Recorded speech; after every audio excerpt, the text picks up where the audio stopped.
All right, here we are at another episode of Flipping Houses for Rookies. Good morning, Bill. Hey, Peter. Episode number 256. 256. The golden goose that lays the golden eggs in creative real estate. Lease options summarized. All right. Golden goose. Golden goose. So many folks had the dream to replace their current income with real estate, if only to take their time back. Possibly spending more precious moments with family, charities, even loved hobbies. They get introduced to others who have used this safe and high returning asset called real estate. Then decide this is perfect for their type of lifestyle they dream of, and then jump in.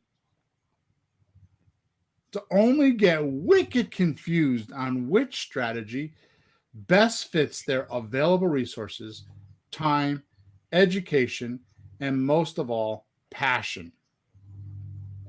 This often singly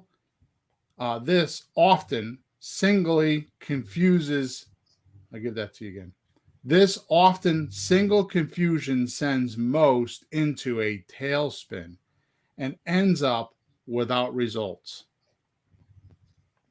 causing upset within their own minds, and not to mention those around the person trying to hit this goal of consistent, reliable income with few setbacks. Fret no more. This easy to absorb, healthy information podcast will be the exact compass to get you out of the deep, dark forest.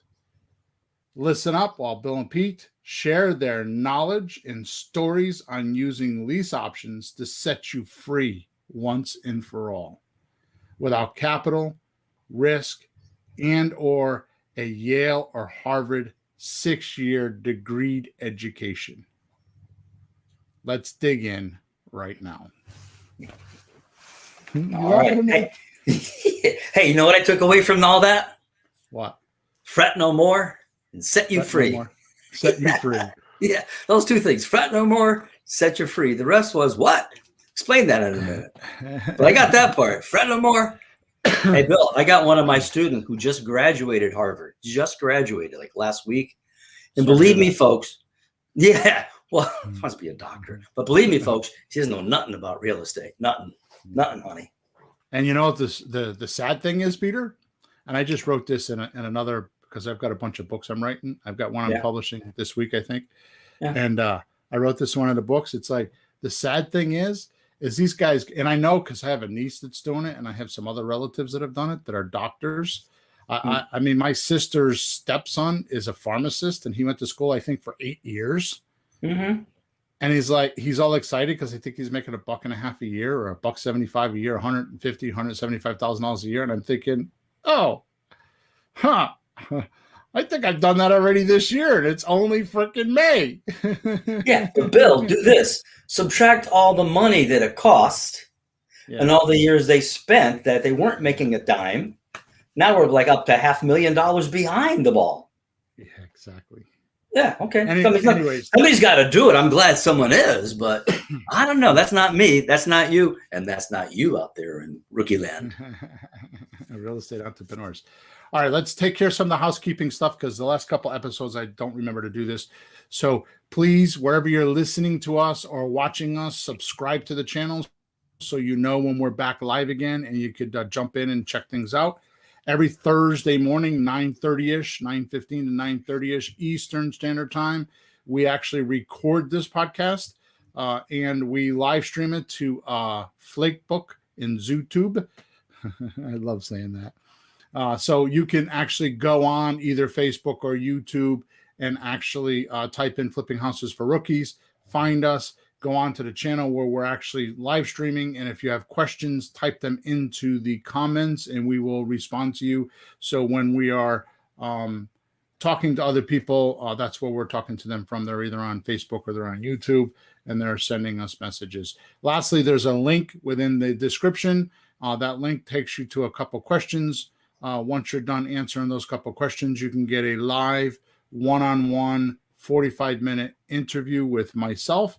It's really just, it's your triage. You know, that's a triage is when you go into a hospital and you're in the emergency room and you're ill or you're sick, or, you know, you had a car accident or something like that. It's where they take you to assess you to see what needs to be done. So that's what that 45-minute interview is. It's kind of like a triage session. It is not a sales pitch, although many ask me about the coaching. So we end up talking about that towards the end of the call. But it's not, that's not what it is. It's just me giving back. It's karma. It's amazing how that works for me. And I keep continuing to do it. And until I get too much to do, which is damn close these days, because I run ragged, I'm going to keep doing it. Okay. All right. So also don't forget to like us. Don't forget to send us a review, anything like that. You can go to flippinghousesforrookies.com/podcast, and it's all there. Okay. So Pete, Yes, here sir. we go. Imagine this. You somehow get interested in real estate investing. You do some research with books, podcasts, videos, possibly seminars, or online activity, you know, like videos or courses or something like that. That's right. Only to decide real estate is a perfect strategy for getting your life where you want it to be. Oh, yeah. In this strategy, you come to realize you can become free. It is actually possible. You can get your life back. This is actually possible. You can pay debt. This is actually possible. Help family. Give to charity. Do the hobbies you love because you now can fund them. And you have time to do them. In other words, you buy all in. As a strategist, you have a plan. But as a tactician, the one that has to do the work, you don't know where to start. And we talked about this before because most businesses start the other way around. Most businesses start with the tactician, you know, the guy, the plumber or the electrician or the doctor or the lawyer, whatever, the chiropractor, whatever it is. They have the tactician part down correct. They have the technology to be able to know what to do. The reason why they're starting their own business is probably because they left their other job or wherever they were making money because they felt like management didn't understand. That's a vast majority of why people move from one job to another. Unless, of course, they just quit one day and they're gone the next day. Then that means they've done something they don't want anybody to catch them doing, and they just blew. But most people that give notices or are looking for advancement don't agree with management. They feel like they're not understood. Now, just to prove my point, Pete, all you got to do is turn on the TV and find the show Undercover Boss. Yeah. That's the exact phenomenon I'm talking about because the guy that's running the place knows nothing about what the guy on the bottom of the totem pole or the worker is doing. Mm-hmm. You know, you might have a guy that can sell millions and millions and millions and millions of dollars worth of highway paving and have this huge company and have government contracts and all that kind of stuff. And he has no idea what the guy with the shovel in his hand is doing. There's no he's too many years removed. He might have been there one day, but it's a long time ago. Right. And it's different, right? Yeah. Yeah. So most businesses are started that way. They're the tactician first. Mm-hmm. They jump in, I'm going to do my own business and have no idea how to be a strategist. They have no idea how to strategize, look in the future, and plan for their life. Except in real estate, it's backwards. We start as strategists. Like, that's a great strategy. Oh my God, that works perfect for me. That's exactly what I want. And we have so many people in this industry that sell the dream. And it's not hard to sell the dream. And when I say sell the dream, I mean just introduce it to you because all you got to do is look around not very hard. And and and secretively, you will find people that have real estate and making a shit ton of money off of it. Yeah. You know, Well, the guy, the buildings that you're looking at are owned by somebody. You look at an apartment building or an office building, and you think like some corporation owns it. People own that. People from other countries who live here, all kinds of people, not just rich old fat guys with lots of money. Just you wouldn't know. You'd be in Stop and Shop. That guy owns three apartments. That guy owns two. They're all over the place, but you'd never suspect it. more to the point, get in your car and go buy a pack of cigarettes or a bottle of beer four blocks from your house and look at every one of those properties is owned by somebody. Look at all those opportunities. They're all around you. All right. So enough of that. So the tactician does all the work, right? So you had this, so you are a real estate investor and you did it backwards. You had the strategy first. You figured out the strategy first. Now like the rubber meets the road. It's like now you got to figure out the tactician part. Like, how do I do this? Mm-hmm. And this is like a deep sea fisherman that sees water everywhere. He sees a bunch of water and he knows there's fish in there. Right? But he doesn't have the proper tools to find the fish. So either he pokes and prods and drops a line here, drops a line there, hopes he catch something, right? Or he uses the proper tools and he finds the fish. Mm-hmm. You see, real estate is everywhere too, right? Yeah. And a lot of people don't have the proper tools to see these properties are either for sale or how to buy them or how to do it safely and how to do it so it won't sting them. Just like I said, go out your front door. I don't even care. I don't even care if you're in the middle of the country, Iowa, in the middle of a farm field. You go buy a pack of cigarettes or go to a store or whatever to get groceries. Every piece of property, every building you pass, all that land, that vacant land is all owned by someone. So you see a lot of real estate. So why can't you find a deal? Right? It's kind of like a doctor. I mean, you go just about anywhere, especially nowadays with this pandemic recently. There are sick people everywhere. So why would a doctor suffer? There's sick people everywhere. Right? Yeah, well, doctors don't know anything about marketing or business. Lucky for them, when you're sick, you just go find one. But I've known doctors who were doing well, and I've known a few that were not doing well at all. That's like having a supermarket and going broke. I've seen that. How can you go broke? We eat 3 times a day. You got food. How do you do that? I've seen it though. Right. So that's what my point is. That's a tactician running that business. Yeah. In those businesses, what happens is you have a bunch of individuals that are all bumping into one another. It's kind of like taking 20 painters and putting them in a room that's 20 by 20 and saying, paint this room. Everybody has their own idea of how they're going to paint the room until the strategist comes in. Those are all tacticians. Until the strategist comes in and say, you paint this, you do that, you scrape this, you sand that, you sweep the floor, you turn the light on. Until you have that, it's not a team activity. And by the way, I just wrote this in an article the other day. The number one is the worst enemy in any business. One of anything is the worst thing in the world, especially marketing campaigns. One is dangerous. You should never have just one. You should always have more. One anything, right? One anything, yeah. Except wives. You can only have one wife. Yeah, but don't you have and that's dangerous too. Don't you have 1.5? I always say I got 2 because I got an ex-wife and I got a new wife, and we're going to the Robin Hood Fair this weekend with my grandson, and my wife and my ex-wife will be there, and we have a great time.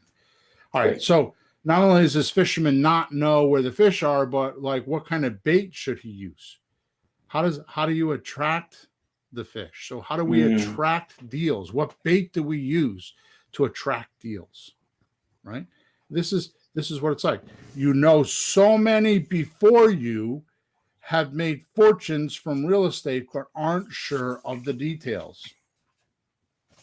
If you could just be a fly on the wall and see them do a few deals, you think you could figure it out. Oh, how many times if I had $1 for every time somebody told me that, if they could just watch me do a deal, they could figure it out. I wouldn't need to sell anything. I would be all set for life. Yeah. Because I have a lot of people that tell me that. Right.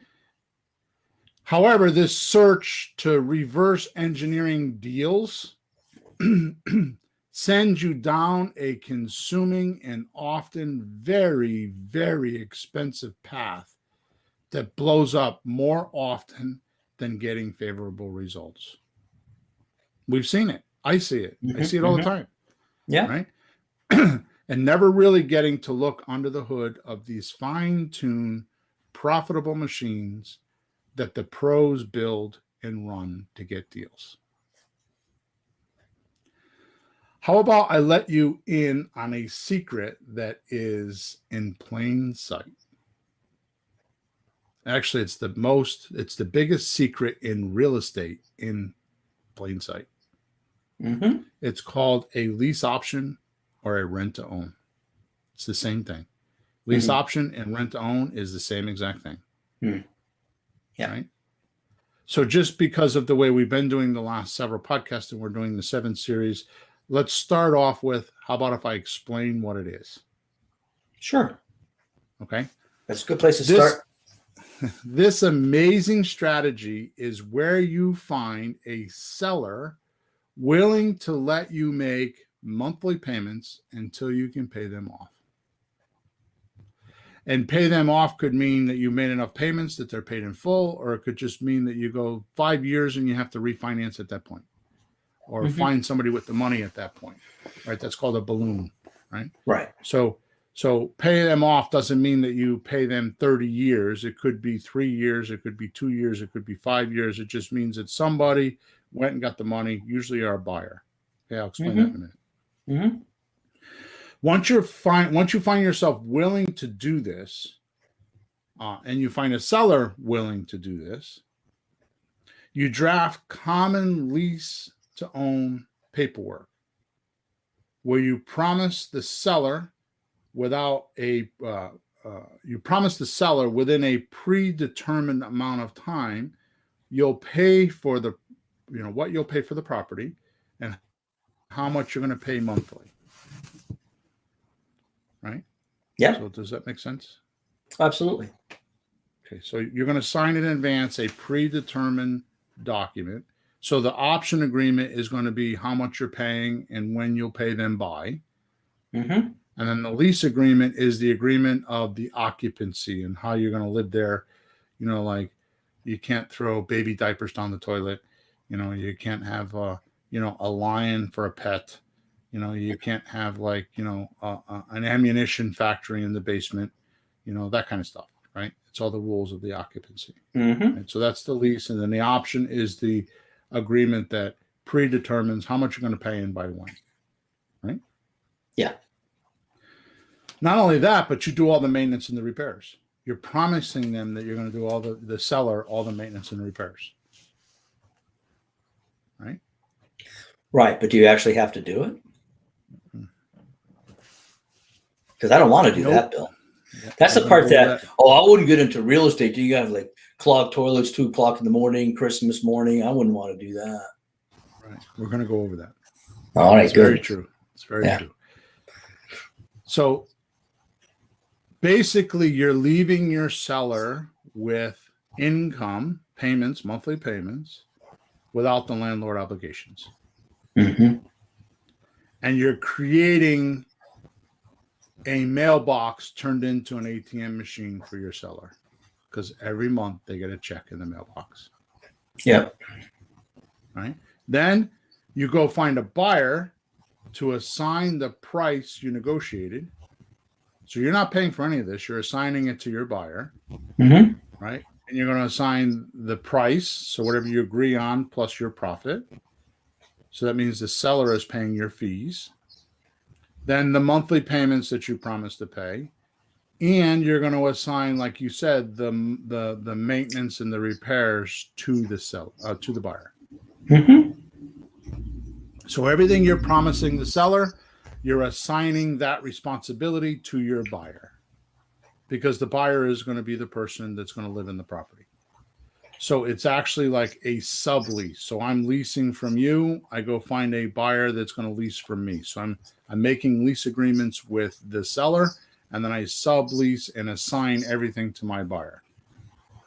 Right. Of course, the additional part that he's going to be buying the house. That's what the option is for. So he's not just renting, because a renter won't do those things. But he's thinking, oh, this is my place. I'm going to buy it. So he's thinking like an owner. So he doesn't mind mowing the lawn and taking care of it because he really thinks it's going to be his. He's not going to walk away from it. So you have. So the number one objection to your point, the number one objection I get is, how do I know that they're going to take care of it? How do I know that the buyer is going to take care of it? And my simple analogy is this: when you rent a car, are you going to change the oil? Are you going to wash it? Are you going to take really good care of it? Probably not. You buy that same car. Are you going to be different? That's right. Right? Are you going to change the oil? Are you going to fix the tires? Are you going to fix the brakes? There's a whole different, when you rent a car, you're just using it. You're just like, well, that's the owner's problem. I got to turn it back in. Oh, there's a noise in the brakes. You better fix it. Oh, the oil, you're not even going to pay attention to the oil change because it doesn't bother you. It doesn't even matter to you. You don't care. You're just driving it for like a week or 2 or 3 or whatever. You don't care. You're just using and abusing it. But if you own it, you're going to think in longer terms, right? You're not going to just think in the few days you're using it. You're going to think in longer term. So that's how our tenant buyers are. They're not just renting the house. They're buying it. They're going to have to pay the 200 or 100 or 50 or whatever the number is in the end. So they're going to want to take care of it. And you figure that out by vetting them correctly. Doing background searches and by doing the paperwork and making them jump through a bunch of hoops to figure out if they are the right person. Right. And if they truly intend, which 99.9% of them do intend to buy. Not all of them do that, but they do intend when they go in, and they do take care of it. I mean, I just got back a house myself just this week, and there was the house is in better shape than when I gave it to her.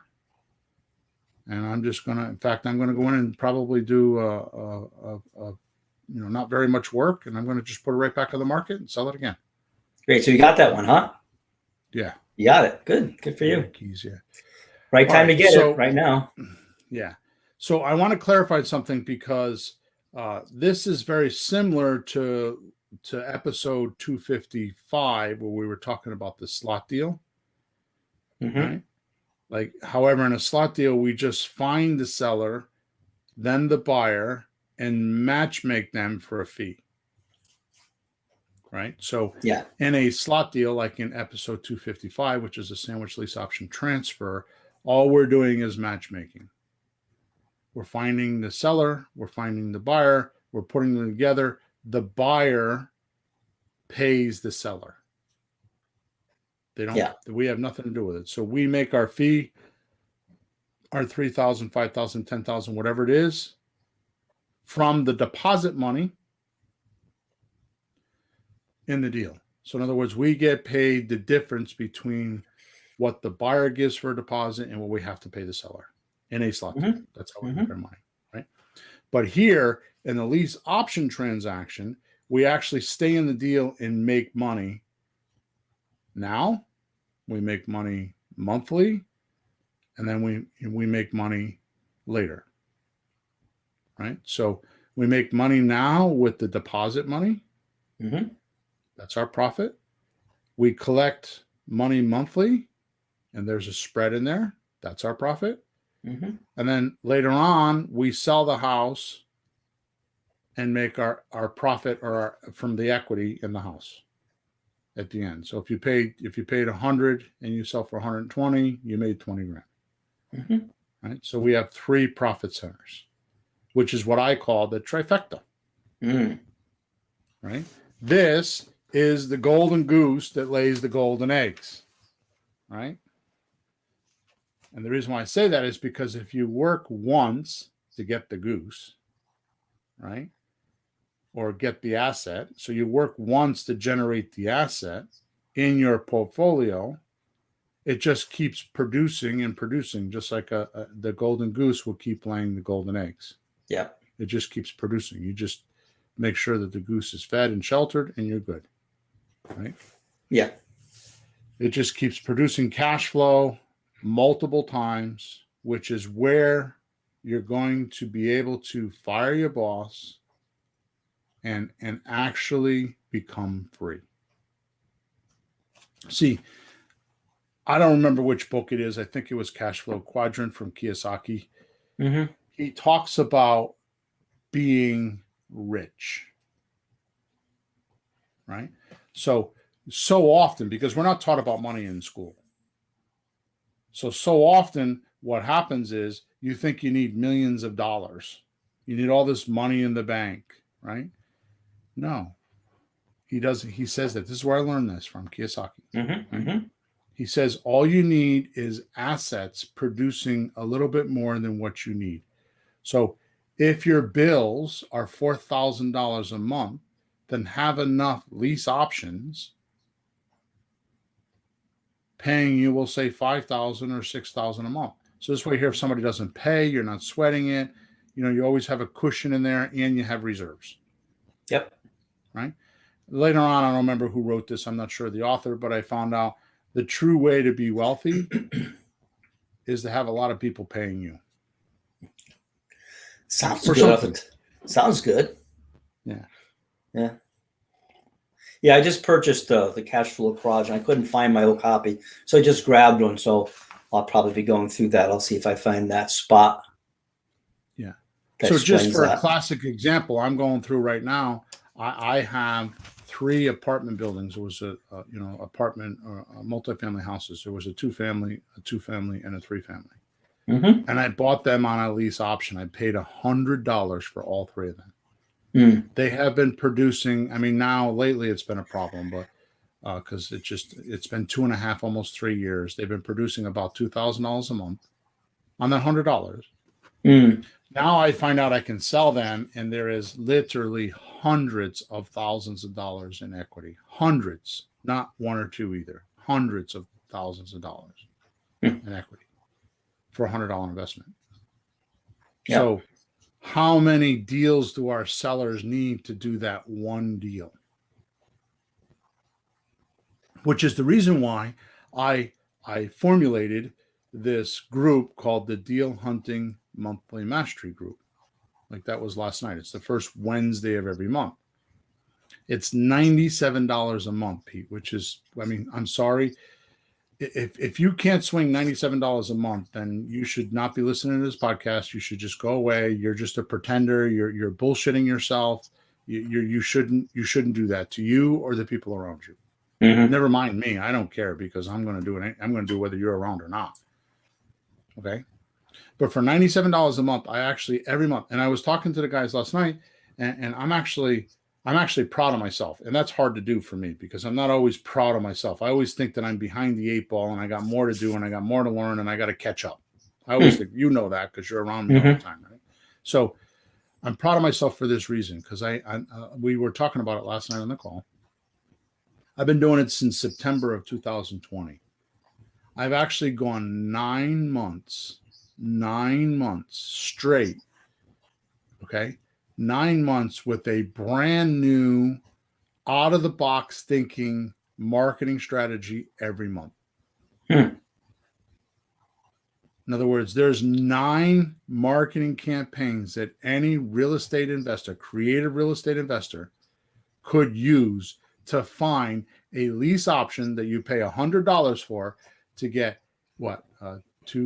7 apartment buildings, 7 apartment doors that pay over $2,000 a month, and then 2.5 years or 3 years later sell for hundreds of thousands of dollars of profit.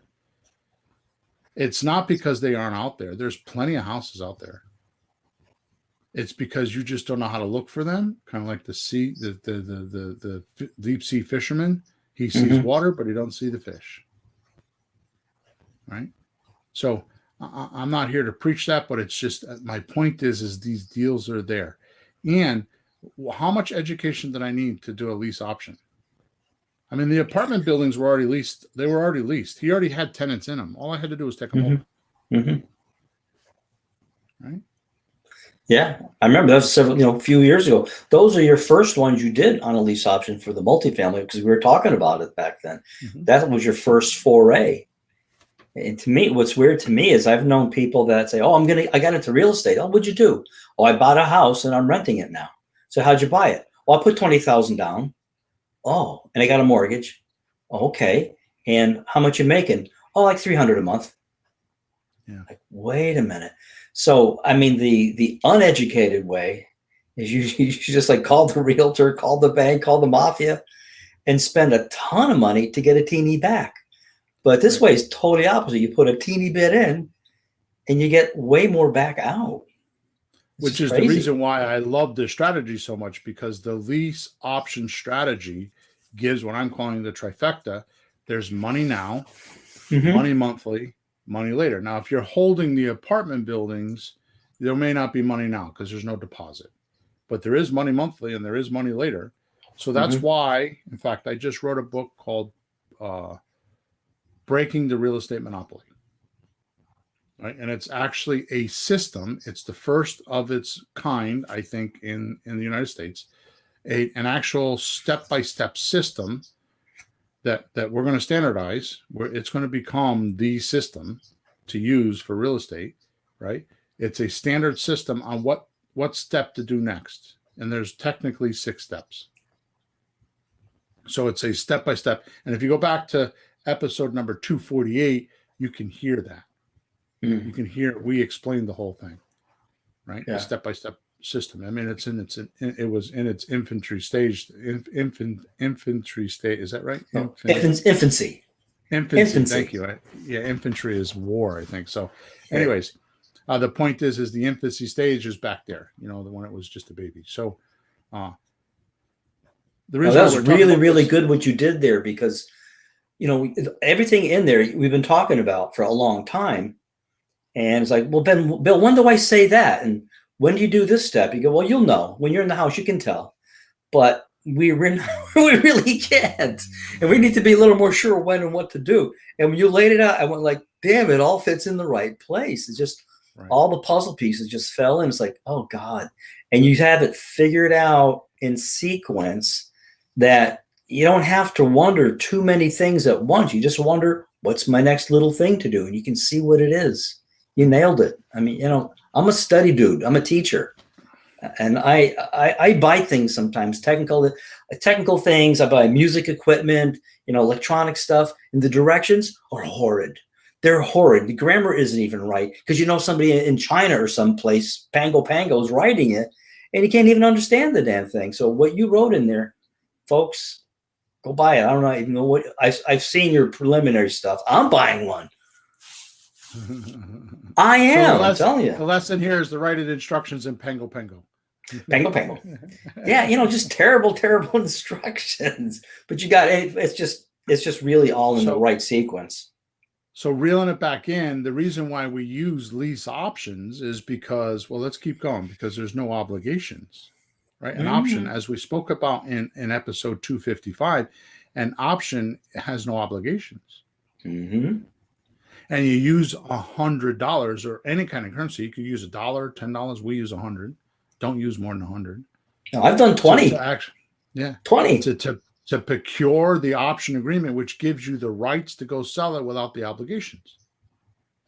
Right. So what we're doing today is we're talking about, well, add a lease to that option agreement and make money in between. Yeah. Right. So you're gonna now pay attention to this. If the seller, all right, so let me back up here. I want to catch up where I am on my notes. If you use the rule of thumb I use, you'll soon see how I decide to do a slot deal or a rent-to-own deal or a lease option. Because I get that question, because they're the same transaction. Yeah. You're going to lease from the seller and you're going to lease to the buyer, which is called a sandwich lease option. That means you're in the middle. But so the slot deal, you don't stay in it, and the lease option or the lease or the rent to own deal, you stay in it. So what's the difference? They're structured exactly the same way. Yeah. Why would you get out if you could make more money? Right. So the answer is, now pay attention to this. If the seller is willing to give me 15% worth of equity, which if you think about all the podcasts before this, that's the cost to sell, 15%.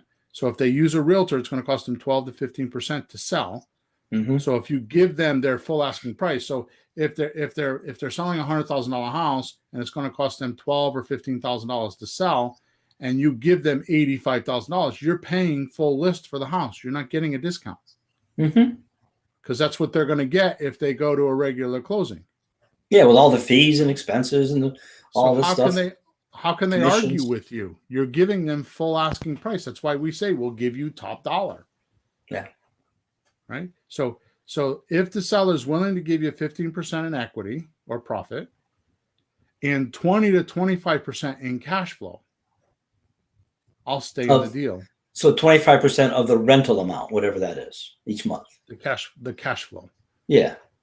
So it's a few $100, $300-$400 a month, $500, something decent. And I've done it for less than 20 or 25%, but I like to use it as a gauge. So if I can get 15% worth of equity and 20 or 25% worth of cash flow every month, I'll stay in the deal and I'll manage the property.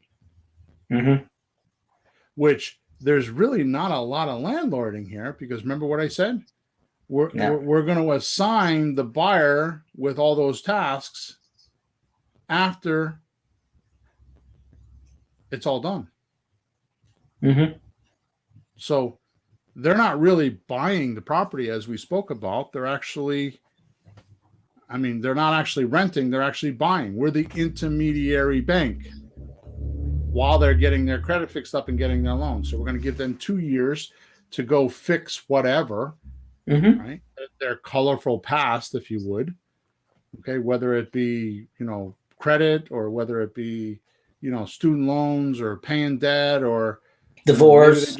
Divorce, or maybe they just started a new business and need tax returns to be able to get a loan, whatever it is, right? It's not always just credit. So when explaining this to your seller, and this is vital, this seems so simple and casual when we talk about it, but this took me years to figure this out, right? So when you're explaining this to your seller, like a slot deal and a rent-to-own deal, and you're trying to explain, because it's the same transaction paperwork-wise, right?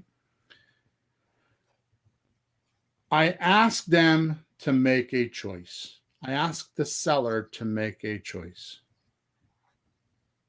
Do they want to landlord it or not? Now, they don't know what I know. They don't know that I can assign the landlording fees, the landlording obligations and all that stuff to my buyer. They don't know that. Yeah, but either way, he's either doing it or he's not doing it. Whether you do it or the buyer does it, it's no skin off his nose. He doesn't have to do it. Either way. So if they say no, they don't want to do landlording, right? Most people don't. I tell them they need to give me 15% worth of equity and 20 or 25% worth of monthly profit to keep me interested in doing a good job for them. Right? Yeah. It's a perfect way to conversationally get a golden goose and some golden eggs month after month after month. So let's just play this out, because we only have a couple more minutes left. Let's just play this out. Seller wants top dollar, not willing to discount. You go through the cost to sell with them: 5%, 6% for the realtor, 3% for 3% for negotiating, 3% for maintenance, 3% for actual closing costs. Like lawyers and transfer taxes and all that stuff. That's 15%. Yeah. You go through that and explain it to them. Okay. And if they're not going to use a realtor, they need to spend 5 or 6% in marketing. That's the reason why 88% are for sale by owners go to a realtor, because they never spend any money on marketing and they don't tell enough people the house is for sale. Right? Yeah. That's why they go to the realtor, because they haven't figured that out. Okay. So you tell them all of that, and you get their agreement that it's going to cost them that much money. So like I said, so if they think, so even if what I'll say is it's 12 to 15% for closing costs. But let's say you're really savvy and it's 10%. Let's say you're really good and you can get it done for 10%. Yeah. So that's $10,000 on a $100,000 house. That's $20,000 on a $200,000 house. I'll say to them, so if I pay you $90,000 or $180,000, would you sell me the house? 'Cause you're getting top dollar.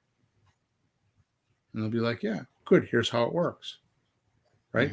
Now, if they say, I'm not willing to do that, I want my 100 or I want my 200, you could still do a deal. That's called a slot deal. Give them the 100, go out and market it for 105 or 108 or 110, get your buyer to give you $5, $8, or $10,000 down, and they still owe the buyer. I'm sorry, the buyer still owns the seller the 100 grand. Mm-hmm. So you make your 3,000, your 5,000, your 8,000, whatever the number is from the deposit, and you do all the paperwork between your buyer and your seller. Now, if they're willing to give me the 15% and sell to me for $85,000 or $180,000, I'm going to write 2 sets of documents. I'm going to write a lease option with my seller, and then I'm going to write a separate lease option with my buyer, because I don't want them to see what I paid. I don't want each other to see what I paid. But in a slot deal, you don't care. You're just assigning the actual agreement from your seller to your buyer, because you don't care. You're transparent. Mm-hmm. I went a little quick there. Did you get all that? Yeah, I did. Yeah. Well, I've heard it a few times, but yeah. Yeah. Right. So yeah. Go ahead. But if you want more details, you got the video on our site. They can go look at more details of numbers and. Yeah, go to flippinghousesforrookies.com. Right on the front page is a pretty girl holding up money, and to the left of her is you can opt in there, and there's a course it's a free course that you can see all these deals. Okay. So the reason why I say to do this is because you put up $100 or $10 or $20 or whatever you put up. I hope no more than 100, and you get all these benefits. So let's talk about that. So we're at the front door now of the benefits. So what are they? Yeah. So for the seller, the benefits are these. There's no selling fees. The buyer's paying them. Right? The seller can move quickly, because this could happen literally in weeks. I've seen it happen in days, but it can happen in weeks. No more than 30 days. Okay. The seller knows exactly what they're getting, so there's no guessing. Right? So if they have a job transfer, or they have mortgage payments they're paying, or whatever, they know exactly what's going on, because you could be very specific of when things start and when things stop. All the paperwork is going to clarify that. So it takes all the confusion and the guessing out of it, right? Yeah, you can't do that with a realtor. If you get a realtor, this can take 1, 2, 3, 4 months to sell, then another month and a half to close on it. And meantime, he's supposed to be in Ontario like 2 months ago. Right. And there's a lot of hurdles and barriers and obstacles that could prevent it from not happening. Mm-hmm. So if you decide to move on with your life, you could have this albatross around your neck and pull you back into your old life when you're living in your new life. And people don't like that. Right? So sellers get top dollar, which I just explained to you. Right? Mm-hmm. They continue to get their tax deductions because the deed didn't leave their name. So I always say that there's two ways to profit from real estate, right? Which is the equity, buy low and sell high, and cash flow. Technically, there's 4 ways to get profit from real estate. I don't talk about them because I don't use them in my calculations, and I just hope if they happen, hooray. If they don't, I don't care, because I didn't figure on them. Yeah. So the 4 ways of making money on real estate are appreciation, depreciation, equity, and cash flow. Mm-hmm. So what happens here is those other 2 cash flows or profit centers kick in, because you're not paying for the property anymore. So your tenant buyer, us, is paying for the property. We're responsible. So you've cut all your liabilities from this property. All you're getting is money. You're becoming the bank. So now the other 2 profit centers kick in for the seller, because the appreciation and depreciation work because of the dynamics of the deal and the way we set it up. Yep. Okay. So they're gonna continue to make those profits. They get higher amounts of buyers to choose from. You know, like when you put a house on the market, there is going to be some, tire kickers, but not as many as most people would like. Right? For us, when we put an average house up for sale on a lease option, we get between 100 and 30 or 40 responses to our ads. That's just one ad for 1 week. Mm-hmm. Okay. We get 100 to 140 responses to an ad. We get 20 or 30 people through the house to get 1 to 5 potential buyers or offers. Mm-hmm. Right. So those are the numbers. You put a house on for sale by owner on Zillow or on any one of those sites, you might get 100 to 125 people to look at the ad. Mm. I promise you're not going to get 20 or 30 people through the house to look at it. Maybe in higher times, like sellers markets. But I promise you, just go look at history. Mm-hmm. Seller markets are a lot shorter than buyer markets. Seller markets are when the seller has all the power to negotiate and to walk away. Mm-hmm. Because there's an abundance of buyers. So they're like, you don't want to do what I want? To hell with you. I'll go find another one that will. Yeah. Or vice versa. The buyer's market is, you don't want to do what I want, Mr. Landlord or Mr. Seller? To hell with you. I'm going to walk away. There's plenty of other houses on the market. Mm-hmm. Right? So it's usually the former is less than the latter. Right? So it's usually buyer market 2 or 3 times more than it is a seller's market. Okay, just look at history and you'll see that. Okay. Yeah. And then the last one is so anyways, the point that I'm making is that you have a higher chance of getting buyers, which takes the neediness right out of it. So you're negotiating, the seller's negotiating is a lot better. It's a lot smoother. Things go better because you're not needy about it, because you have multiple buyers. And it doesn't make a difference what kind of market it is. A rent-to-own buyers are there's 10 or 50 or 100. I don't even know, probably 100 to 1. 100 buyers to 1 seller that's willing to do that. I mean, the ratio is pretty big, right? Well, the number you usually say is if you have 100 people looking for houses, 87% of that, or 87 people, won't qualify for the mortgage. They can't get it. Something's wrong with the credit. Something, they can't do it. That's the people looking for houses, not just sitting in their home looking. So it's 87 out of 100 can't. So those people would contact us. 81%. 81. 81%. Yeah, 81%. That's a lot. Yeah, right. So, but my point is that it takes the scarcity mentality away and all that stuff. So the last one is obviously it's a much quicker sale and it's much smoother. Okay. Then on the other hand, the real estate entrepreneur gets all these benefits, right? No loans needed for capital. No major repairs, because we usually do these with pretty houses. No risk except your $10 or $100 deposit. And like I explained in podcast number 255, which is the part about options, there's no obligation to purchase if we don't want to. So there's literally no risk. So why would you not do these transactions? You can't screw this up. It's unbreakable. It's impossible to do anything wrong and it cost you anything. Other than you might piss somebody off. And if you can't handle that, then I don't know what to tell you. I mean, if you're that much in fear and you're that weak and you're worried about somebody pissing somebody off, then you shouldn't be in this business anyways. You need a little thicker skin. But that's the only thing that you could do in this transaction. You can't break it. It's unbreakable. You can't do anything wrong. Nothing. It's impossible. Okay.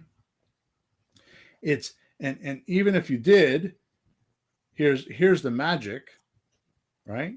It's easy to assign this to other investors or other buyers. So if you get this transaction and you can't find a buyer, just promote it, to go to your local RIA or send me a support ticket, or find somebody will even somebody that isn't an investor, your sister, your cousin, the barber, the guy packing the grocery bags at the grocery store. There's somebody that will want this transaction because you found it. They just don't know that they exist until you tell them about it. So This is impossible to mess it up. Even when it gets a little hairy, just to sign it, it's so easy to assign. It's a 1-page document to assign it. Just go on Google and Google it. I mean, what are you afraid of? I can't say that enough, right? It's and here's number 5. It's a great way to learn with very little education. It's just a great way. You're renting from a seller, subleasing to a buyer. End of story. Mm-hmm. If you go online, like I said, go to eforms.com, you can find documents. Here's another one. Go to Legal Shield. I just signed up for it. Legal Shield, $99 a month. You have them do the documents for you or review. You go on to eForms, get the documents, and you want to make them specific to your area. Pay Legal Shield $99 a month, and you have them review the documents to make sure, because the Legal Shield, the lawyers in your state, and you make sure they do it. Or you buy my documents. My documents all work. My documents you're not going to get from Legal Shield, or you're not going to get from eForms. I promise you that. Mm-hmm. I'm going to make sure you're completely safe and you're doing well, because I've used them myself and coaching clients. I've been to court with them. They are ironclad. Okay, but so you don't need to do that your first couple of deals. You don't need to do that for the first couple of deals. Yeah, so you got Legal Shield. Are they going to fill out the forms for you? Did you say that? No, I don't think so. No, they'll review them though. Yeah. No, I'll fill them out. They'll review them. Okay. So we're going to talk about that later, and I'm going to offer it to everybody. We have a special price and all that. We're going to offer it to whoever wants it. You can go get it. Mm-hmm. Right. So number 6, there's more benefits for the entrepreneur. We're 50 minutes in, so we're going to end off. Okay. It can be done part-time. You can keep making money however you're making money. You can do this part-time. A night here, a weekend day there. It's not hard. You're going to go meet sellers and you're going to meet buyers. And if you automate it, you don't even need to do half of that. Right? It's not hard, man. It's like I'm going to go to my grave preaching this until I'm blue in the face, because it's not hard. It's you. It's what's ever between your ears that is stopping you. Just go try it. You cannot get hurt. You can't get sued. You can't lose your life savings. Nothing can happen to you if you do this deal, except get embarrassed because somebody's pissed off or you do a deal, you say something wrong. So what? That's your education. Move on. Get over it. Apologize. I'm sorry. I'm new. I didn't know. Yeah, but even then, I swear to God, I've done a few, working with landlords or sellers. If you are honestly trying to do your best, they don't really get mad at you. That's right. That's right. Someone only really gets mad at anybody because they think you're a jerk and you did it on purpose. You don't even care. Right. But when you're really trying, do you yell at like a kid who spills the milk? Maybe you do, but don't do that either. He's trying, So when you really do this honestly, and it doesn't work out, they understand. Like the house is overpriced or the neighborhood is terrible. There's just something's really horrible, and they know it's not your fault. So I've never even seen that happen. It doesn't happen to me, at least. So just be a decent person. Try to actually help them. And if you're afraid to do this, you don't have to do it. All you have to do is try step 1 and see what happens. That's what I did. I just tried step 1 and like, wait a minute, why did that work already? Let me try step 2. That worked. You don't have to believe me. Just test it for yourself. Yeah. This is so huge, Pete. This is so huge, and I could go on for another hour, which we probably will in another podcast. This is so huge. This is the reason why I created the Reluctant Buyer Kit. Because this neediness thing, and injecting neediness into the deal. There's a big difference between neediness and wanting. It's a big difference. Yeah. That this neediness thing. So I created a Reluctant Buyer Kit where you can actually go out and practice on sellers. Right. So in the end, it's what we're going to call it? What? The real estate practice. Doctors do it, right? They practice, right? Lawyers practice, right? Yeah, I'm sitting here with all my instruments around me, and as you were saying this, it made me think of, You can practice on your own as a musician, and half the people are probably played an instrument.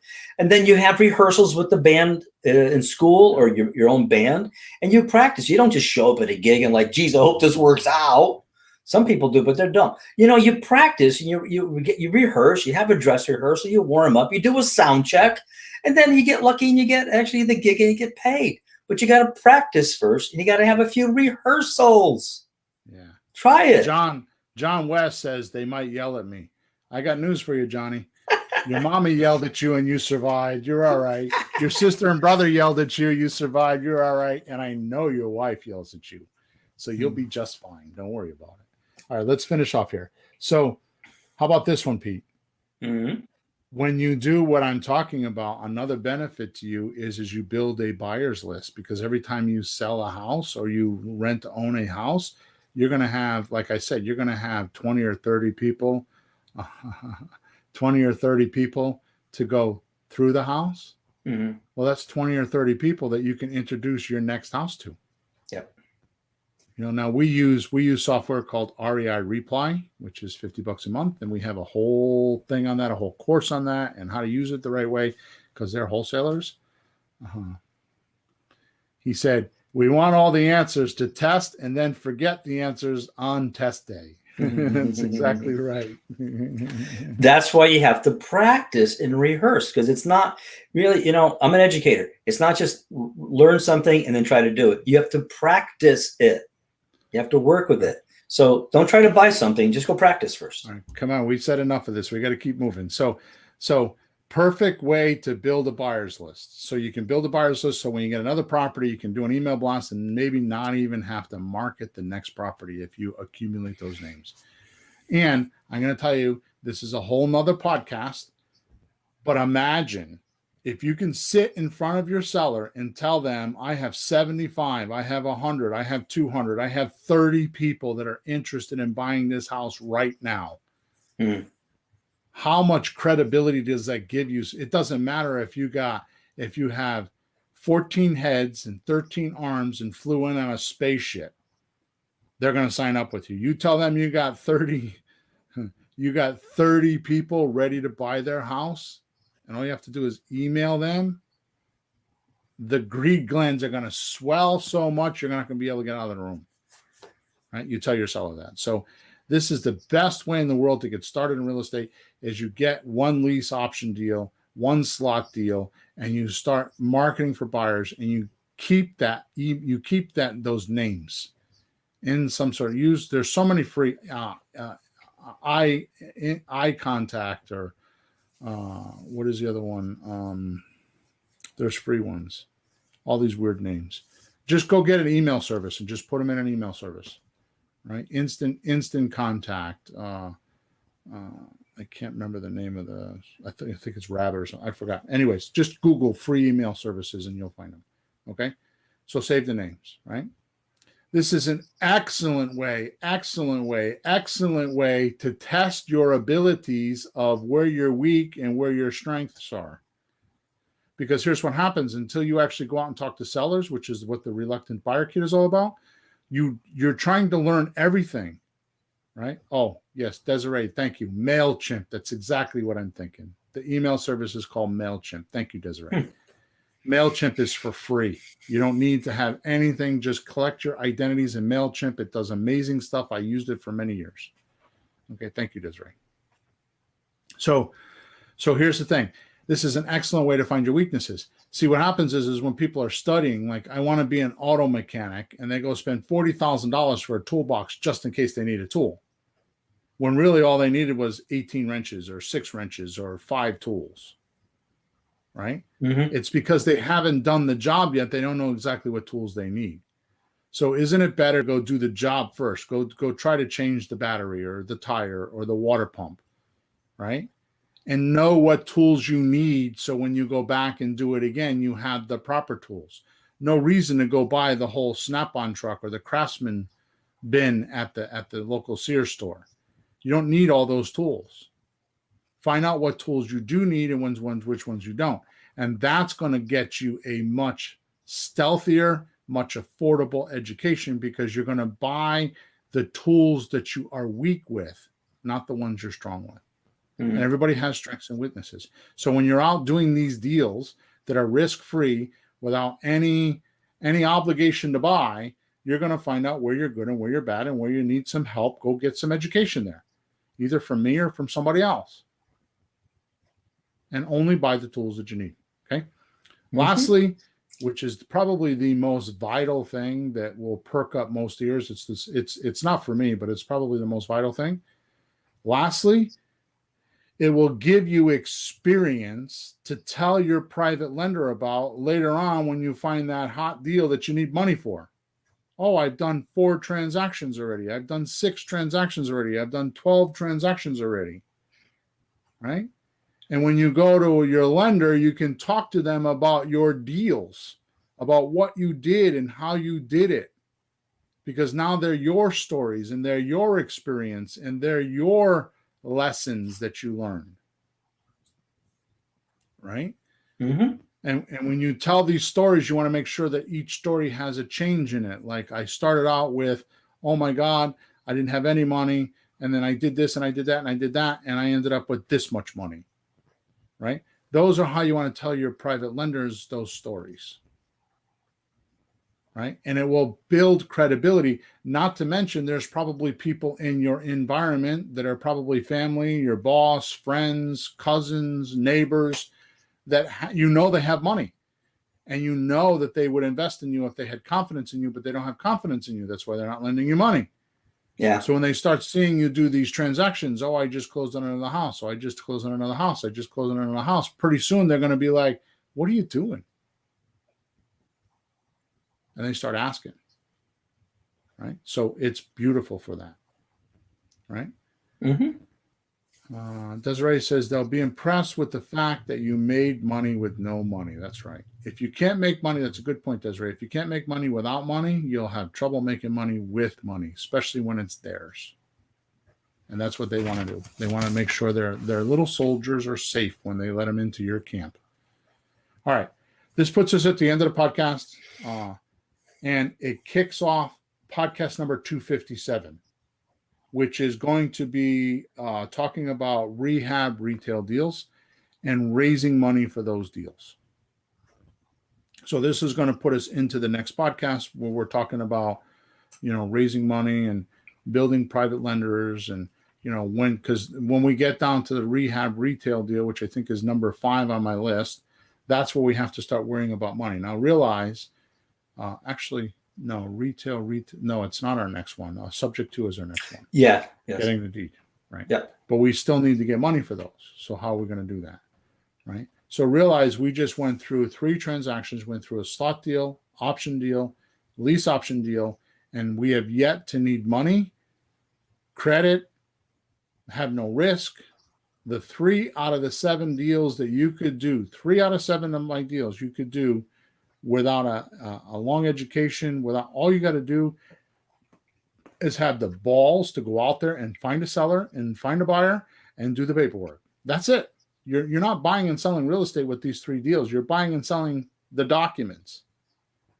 So go find a seller, learn how to do the documents, go find a buyer, learn how to do the documents, and you're done. You don't even get the keys on these properties. The seller gives them to the buyer, and you're done. Most of the time, you don't even get the keys for them. You're buying and selling the option agreements. You're buying and selling the leases, not the property. So how could you get in trouble? Yeah. Okay. I've said my piece. We're way over time here. Don't forget to go leave us a review. Please subscribe, whatever channel you're on. Go into the description, click on the link, do my survey. That's how I know what to do on these podcasts. It's our report card. I would love to hear your feedback. Go ahead and make an appointment for the free 45-minute consultation. Let me get on the phone with you and let me do your triage. Let me find out what your plan is. Let me hear what your plan is and give you my advice, if you so dare to have it, on how, if it's going to work and if it's not going to work. And I've coached a lot of people, so I have a lot of experience with that. Okay? That said, we're over now. Talk next week. Have a fantastic week and get out there and make some offers. Over now.